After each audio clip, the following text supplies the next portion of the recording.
कैसे हो आप सब? आई होप आप सब अच्छे ही होंगे। हम लोग पिछले क्लास में देखा था इमेटिक्स एंड एंटीमेटिक्स, तो आज हम लोग देखेंगे फार्माकोलॉजी का एक टॉपिक लिए हैं कोलिनर्जिक ड्रग। ठीक है, कोलिनर्जिक ड्रग में देखेंगे कि हम लोग इसका मैकेनिज्म ऑफ एक्शन और यूजेस, साइड इफ़ेक्ट क्या है। तो आई होप आप लोगों को जो मेरा एक्सप्लेनेशन है वो समझ आता होगा। ये जो मैं अपने लिए जो नोट्स यूज़ करती थी ना, मैं उसी को आप लोगों के लिए ना इसको मैं दी हूँ। तक मेरे को ऐसा लगता है कि जो दिक्कत मुझे आई है वो आपको ना आए, आप में से किसी को भी ना आए। इसलिए मैं चाहती हूँ कि मैं जितना इजी हो सके मैं आप लोगों को वो नोट्स प्रोवाइड करूँ और इतने अच्छे से एक्सप्लेन कर पाऊँ। तो आई होप आप लोगों को समझ आता ही होगा, और नहीं आता है तो मुझे बता सकते हैं यार, ऐसा कोई इशू नहीं है। आप मेरे को कमेंट सेक्शन में कमेंट करके बता सकते हैं।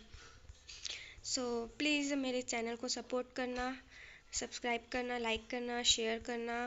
ठीक है, तो आज हम लोग ये देखते हैं कोलिनर्जिक ड्रग्स फार्माकोलॉजी। ठीक है, तो देखते हैं कोलिनर्जिक ड्रग क्या होता है। मैं सबसे पहले ये कोलिनर्जिक ड्रग को आपको एक्सप्लेन करने से पहले कुछ जो ये टॉपिक है मैं इसको थोड़ा सा एक्सप्लेन करना चाहूँगी, ऑटोनॉमिक नर्वस सिस्टम को। जो इसको देखने के बाद थोड़ा इजी हो जाएगा समझना, है ना। तो ऑटोनॉमिक नर्वस सिस्टम जो होता है वो टू पार्ट्स में डिवाइड होता है। क्या क्या है हमारा autonomic nervous system two parts में? देखते हैं। पहला है सिंपथेटिक है और दूसरा पैरासिम्पथेटिक है। तो हम लोग देखते हैं, सिंपथेटिक को साइड कर दो, पैरासिम्पथेटिक को हम लोग देखते हैं। जो पैरासिम्पथेटिक नर्वस सिस्टम है, ठीक है, पैरासिम्पथेटिक नर्वस सिस्टम है ये क्या है, ये क्या रिलीज करता है? Release acetylcholine. क्या रिलीज करेगा? एसिटाइलकोलाइन। अब एसिटाइलकोलाइन क्या होता है? एसिटाइलकोलाइन एसिटाइलकोलाइन एक केमिकल है और एक न्यूरोट्रांसमीटर है, जिसके हेल्प से हम जो सिग्नल्स है वो ब्रेन तक पास होने में हेल्प करता है। ठीक है, अब ये क्या करेगा? देखो, autonomic nervous system two parts में, सिंपथेटिक और पैरासिम्पथेटिक। जो पैरासिम्पथेटिक है वो रिलीज करता है एसिटाइलकोलाइन। ठीक है, जो एसिटाइलकोलाइन है वो एक केमिकल है, न्यूरोट्रांसमीटर है, जो किसके साथ वर्क करता है? हमारे कोलिनर्जिक रिसेप्टर के साथ क्या करता है? ये वर्क करता है। किसके साथ? कोलिनर्जिक रिसेप्टर के साथ। और जो ये कोलिनर्जिक रिसेप्टर है, ठीक है, ये कोलिनर्जिक रिसेप्टर जो है ये क्या कितने पार्ट्स में डिवाइड है? टू पार्ट्स में डिवाइड है। फर्स्ट है मस्कुलरिनिक और निकोटेनिक। ठीक है, क्या है? मस्कुलरिनिक और निकोटेनिक। अब इतना समझ आया। अब इसको देखो, जो रिलीज एसिटाइलकोलाइन है, मतलब एसिटाइलकोलाइन रिलीज होता है, ये एक इम्पॉर्टेंट इंजाइम यहाँ से भी रिलीज होता है, जिसको बोलते हैं एसिटाइलकोलाइन स्ट्रेस। ठीक है, क्या बोलते हैं? Acetylcholine stress. ये एक इम्पॉर्टेंट इंजाइम है। जब एसिटाइलकोलाइन, तो ये इम्पॉर्टेंट एंजाइम क्या करता है? एसिटाइलकोलाइन को डिस्ट्रॉय करता है। कब? जब एसिटाइलकोलाइन स्ट्रेस के पास, जैसे कि ये एसिटाइलकोलाइन स्ट्रेस है, इसके पास जब हमारा एसिटाइलकोलाइन आने लगता है, ठीक है, तो ये एसिटाइलकोलाइन को क्या करता है? डिस्ट्रॉय करना स्टार्ट कर देता है। ठीक है, समझ आया? मैं एक बार और आप लोगों को एक्सप्लेन करती हूँ। देखो, ये ऑटोनॉमिक नर्वस सिस्टम है, ये टू पार्ट्स में डिवाइड है, सिंपथेटिक, सिंपथेटिक और पैरासिम्पथेटिक। ठीक है, पैरासिम्पथेटिक क्या करता है? रिलीज करता है एसिटाइलकोलाइन को, जो क्या है? केमिकल है और एक न्यूरोट्रांसमीटर है। ठीक है, फिर एसिटाइलकोलाइन किसके साथ वर्क करता है? कोलिनर्जिक रिसेप्टर के साथ क्या करेगा? वो वर्क करेगा। तो जो एसिटाइलकोलाइन रिसेप्टर है ये कितने पार्ट्स में डिवाइड है? हमारा टू पार्ट्स में डिवाइड है, मस्कुलरिनिक और निकोटेनिक। तो जो मस्कुलरिनिक है और निकोटेनिक है, ठीक, उसके बाद एसिटाइलकोलाइन में एक इम्पॉर्टेंट इंजाइम है जिसको एसिटाइलकोलाइन स्ट्रेस बोलते हैं। ये एक टाइप का इम्पॉर्टेंट इंजाइम है जो क्या करता है? एसिटाइलकोलाइन को क्या करता है? वो डिस्ट्रॉय करता है। किसको डिस्ट्रॉय करता है? एसिटाइलकोलाइन को। कब डिस्ट्रॉय करता है? जब एसिटाइलकोलाइन स्ट्रेस के पास बहुत सारे एसिटाइलकोलाइन कलेक्ट होना स्टार्ट होते हैं, तो वो किसको डिस्ट्रॉय करता है? एसिटाइलकोलाइन को क्या करता है? वो डिस्ट्रॉय करने लगता है। ठीक है, ये समझ आया? अब उसके बाद ये एक था टॉपिक। अब उसके बाद देखो क्या बोला है? Cholinergic drug, cholinergic receptor, cholinergic drug, cholinergic receptor act on. ठीक है, मतलब जो ये कोलिनर्जिक ड्रग है ये किसके साथ एक्ट करेगा? हमेशा किसके साथ एक्ट करेगा? कोलिनर्जिक रिसेप्टर के साथ ही वो क्या करेगा? एक्ट करेगा। ठीक है, समझ आया? हम लोग नेक्स्ट अब देखते हैं कोलिनर्जिक ड्रग एक्चुअल में होता क्या है। आई होप आप लोगों को समझ आता होगा। अरे थोड़ा सा ना, अब आप लोग तो जानते ही हैं कि ये जो हमारा ऑटोनॉमिक नर्वस सिस्टम है, नर्वस सिस्टम एक हमारी बॉडी का साला ऐसा डिपार्टमेंट है ना कि कन्फ्यूज़न क्रिएट करता है। मैं भी जब इसको पढ़ रही थी ना तो मेरे को भी बहुत ही है ना थोड़ा सा झंझट टाइप का लगा कि समझ ही नहीं आता क्या कन्फ्यूज़न है। बट मैं कोशिश करूँगी कि आप लोगों को अच्छे से समझ आए। अब ये है ही साला ऐसा ऑटोनॉमिक नर्वस सिस्टम, हमारा बॉडी का साला नर्वस ही ना कंफ्यूज क्रिएट करने लगता है ना। तो हम लोग अब आगे का देखते हैं, देखेंगे अब कोलिनर्जिक ड्रग एक्चुअल में होता क्या है। Cholinergic drug are the substance, ये एक ऐसा सब्सटेंस है दैट क्या इन्हेंस करता है, द एक्शन ऑफ एसेटाकोलाइन। एसेटाकोलाइन के एक्शन को क्या करता है, इन्हेंस करता है। और अब मिमिक्स का मतलब होता है सेम एक्शन देना, सेम टू सेम एक्शन क्या करता है, देता है। और द एक्शन ऑफ एसेटाकोलाइन, देखो इन्हेंस करता है किसको, एसेटाकोलाइन के एक्शन को, और mimic of the action of acetylcholine, और एसेटाकोलाइन का जो एक्शन है सेम एक्शन उसको क्या करता है, देता है। ठीक है, तो उसके बाद हम लोग देखते हैं जो एसेटाकोलाइन है, सॉरी कोलिनर्जिक ड्रग है, ठीक है, वो कैसा एक्शन देता है। ये दो तरीके से अपना एक्शन शो करता है। क्या क्या एक्शन शो करता है, फर्स्ट बाय डायरेक्टली बाइंडिंग, क्या होगा, डायरेक्ट बाइंड होगा किसके साथ, कोलिनर्जिक रिसेप्टर के साथ, क्या होगा, डायरेक्टली बाइंड हो जाएगा। ठीक है, उसके बाद सेकंड क्या देगा हमको, इनहिबिट कर देगा एसेटाकोलाइनेस्ट्रेस, ठीक है, इंजाइम को इनहिबिट कर देता है। इस इंजाइम को, जो सबसे इंपॉर्टेंट इंजाइम है जहाँ पर एसेटाकोलाइन जब एंट्री लेता है तो वो उसको डिस्ट्रॉय करने लगता है। तो ये जो इंजाइम है एसेटाकोलाइनेट्रेस, इसको क्या करेगा, वो इनहिबिट करना चालू कर देता है। और दूसरा है डायरेक्टली बाइंड हो जाता है कोलिनर्जिक रिसेप्टर के साथ, दो एक्शन देता है।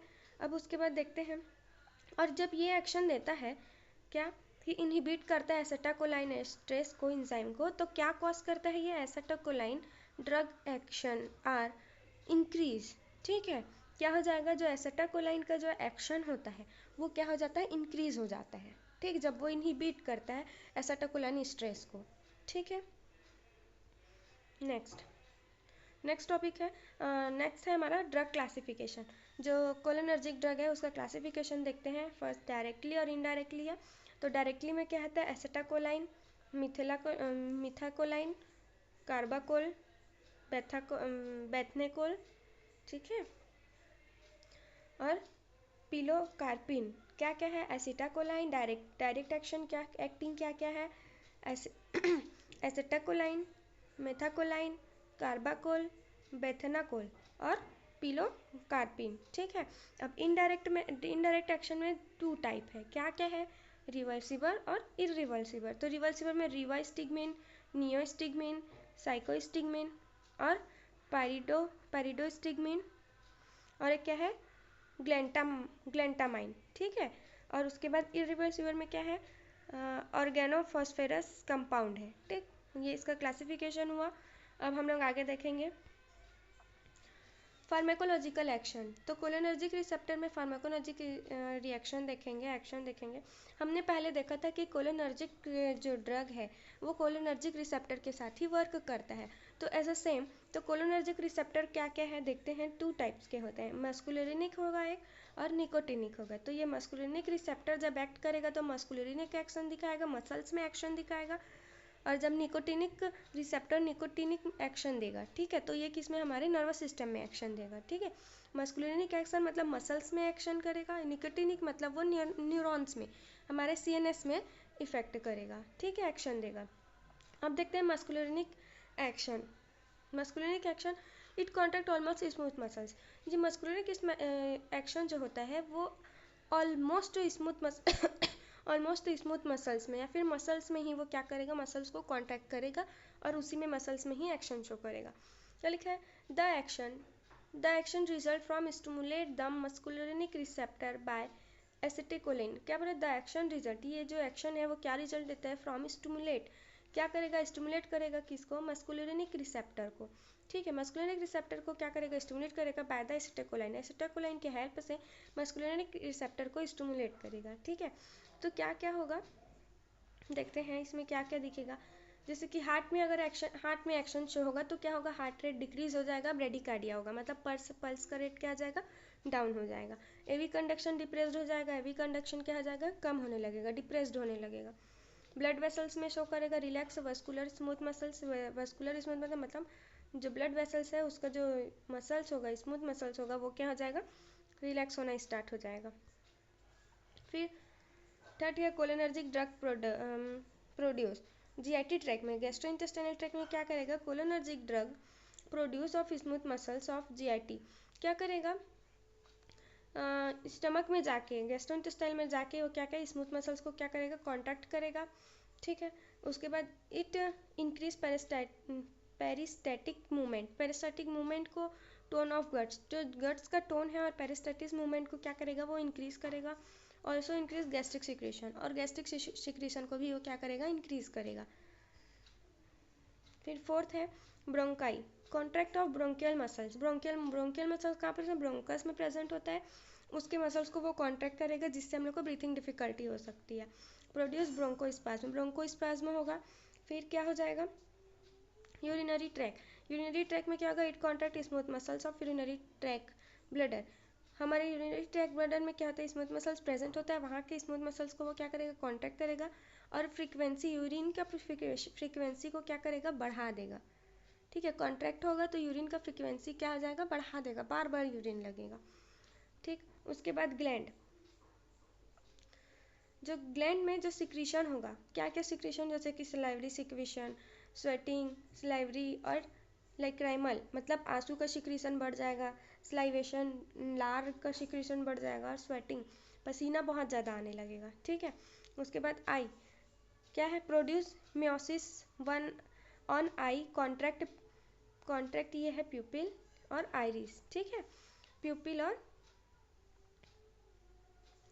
प्यूपिल आइरिस मतलब मायोसिस, मायोसिस का बोलने का मतलब है जो हमारा प्यूपिल जो होता है, जो हमारा आई होता है, वो क्या हो जाता है, कॉन्ट्रैक्ट हो जाता है, छोटा हो जाता है, एकदम छोटा। ठीक है, ऐसा छोटा सा दिखने लगेगा। ठीक है, इसको बोलते हैं मायोसिस, मतलब कॉन्ट्रैक्ट हो जाएगा वहाँ का भी जो मसल्स है वो। आई होप ये समझ आया होगा आप लोगों को। ठीक है, अब मैं आपको बताती हूँ निकोटीन एक्शन। हम लोग मस्कुलिन एक्शन देखे थे, अब निकोटीनिक एक्शन देखते हैं। ठीक है, देखो बच्चों, ये जो फार्मा ऐसा सब्जेक्ट है ना, जिसको पढ़ते पढ़ते और पढ़ाते पढ़ाते ना ऐसा लगने लगा है ना कि पेशेंट से ज़्यादा जो ये मेडिसिन का इफ़ेक्ट है ना, वो हम पे ही दिखने लगा है। साला इतना क्या ही बोलो इस फार्मा को ना, है ना। चलो अब देखते हैं, आगे बढ़ते हैं, बहुत हो गया मस्ती। निकोटीन एक्शन, ठीक है, अब निकोटीन एक्शन में क्या होगा, skeleton muscle first second autonomic ganglia. ठीक है, तो क्या है, स्टिमुलेट स्केलेटन मसल्स कॉन्ट्रैक्शन, इसमें स्केलेटन मसल्स क्या हो गया, कॉन्ट्रैक्ट होंगे। ऑटोनॉमिक गैंग्लिया मतलब ये देखो सीएनएस और नर्वस सिस्टम में ये वर्क किया, स्टिमुलेट सिंपथेटिक और पैरासिम्पथेटिक गैंग्लिया। ठीक है, ये पैरासिम्पथेटिक और सिंपथेटिक गैंग्लिया है, उसको क्या करेगा, स्टिमुलेट करेगा। ठीक, उसके बाद देखते हैं हम लोग एडवर्स इफेक्ट देखेंगे किसका, कोलिनर्जिक का, कोलिनर्जिक ड्रग का। डायरिया हो सकता है, फ्लशिंग होगा, स्लाइवेशन होगा ही, स्वेटिंग भी होगा, ब्रेडिकार्डिया भी होगा। ठीक है, अब हम लोग देखे थे क्या क्या थे, स्लाइवेशन, स्वेटिंग, ब्रेडिकार्डिया, हाइपोटेंशन। अब देखो ब्लड वेसल जो है डायलेट होगा। ठीक है, कॉन्ट्रैक्ट होता है तो जो हमारा हाइपरटेंशन है, ब्लड प्रेशर है, वो इंक्रीज हो जाता है। बट अगर वो डायलेट हो रहा है, हमारा ब्लड वेसल जो है वो डायलेट हो रहा है, तो क्या हो जाएगा, हाइपोटेंशन हो जाएगा, ब्लड का फ्लो कम हो जाएगा। ठीक है, बीपी लो हो जाएगा, हमारा ब्लड प्रेशर, और साइनकोप और ब्रोंकोस्पाज्म। ठीक है, फ्लशिंग, डायरिया, ये सब हम लोग को एडवर्स इफेक्ट देखने को मिलेगा। नेक्स्ट है डोज, कौन कौन से, देखो बिथेनेकोल का जो डोज है 5 to 25 mg हम लोग डेली दे सकते हैं टैबलेट के फॉर्म में ओरली। और देन डॉनपेजिल जो है वो 5 to 10 mg दे सकते हैं वंस अ डे, दिन में एक बार हम लोग इसको दे सकते हैं। फिर हम लोग देखेंगे कॉन्ट्राइंडिकेशन और उसका इंडिकेशन, मतलब यूजेस और कॉन्ट्राइंडिकेशन, प्रिकॉशंस, हम लोग कहाँ दे सकते हैं और कहाँ नहीं। देखो माइस्थेनिया ग्रेविस में हम लोग दे सकते हैं।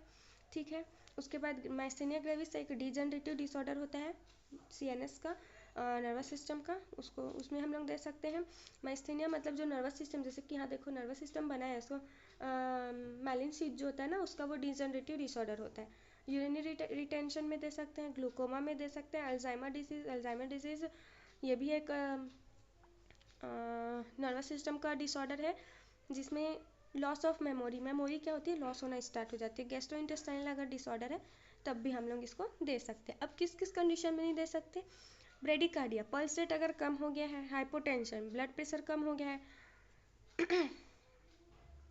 कोरोनरी आर्टरी डिजीज़ है तो भी हम नहीं दे सकते, पेप्टिक अल्सर में नहीं दे सकते, इपिलेप्सी अगर किसी को सीजर आ रहा है तो नहीं दे सकते, पार्किंसन तो अगर किसी को पार्किंसन बोले तो लकवा जैसे बोल सकते हैं वैसा टाइप का उस कंडीशन में नहीं दे सकते, प्रेगनेंसी के टाइम पे नहीं दे सकते, और अगर कोई मदर लैक्टेशन पीरियड में है, अगर कोई मदर बच्चे को फीड करा रही है तो भी नहीं दे सकते। और पेस्टिसाइड्स पॉइजन, अगर कोई पेस्टिसाइड्स पॉइजन ले इंटेक कर लिया है, ऑर्गेनिक फॉस्फेट पॉइजन, तो हम उसको नहीं दे सकते, दे ही नहीं सकते, ठीक है। उसके बाद अब और कब दे सकते हैं, जैसे कि ड्राई आई हो गया है, ड्राई माउथ हो गया है तो हम लोग दे सकते हैं, और कोबरा अगर बाइट कर चुका है, स्नैक बाइट हुआ है, कोबरा बाइट ना, तो भी हम लोग इसको प्रोवाइड कर सकते हैं, ठीक है। तो आई होप आपको ये जो है वो समझ आया होगा। अगर इसे कुछ डाउट है तो आप मेरे को कमेंट सेक्शन में कमेंट करके बता सकते हैं, ठीक है। ये थोड़ा डिफ़िकल्ट होता है, ऐसा लगता है ना फार्मा हम ही को अफेक्ट करने लगा है, एडवर्स इफेक्ट जो है वो हमको ही दिखने लगा है, ठीक है, ऐसा लगता है। खैर कोई नहीं, मेहनत करने वालों की कभी हार नहीं होती, आज नहीं कल समझ आएगा ही, बार बार ट्राई करोगे तो समझ आने लगेगा। और प्लीज़ मेरे मेहनत को फालतू वेस्ट में मत जाने देना, सब्सक्राइब करो, लाइक करो और शेयर करो, ताकि आप भी अच्छे से ग्रो कर पाओ और मैं भी अच्छे से ग्रो कर पाऊँ। So please thank you so much everyone. देखने मिलते हैं नेक्स्ट क्लास में।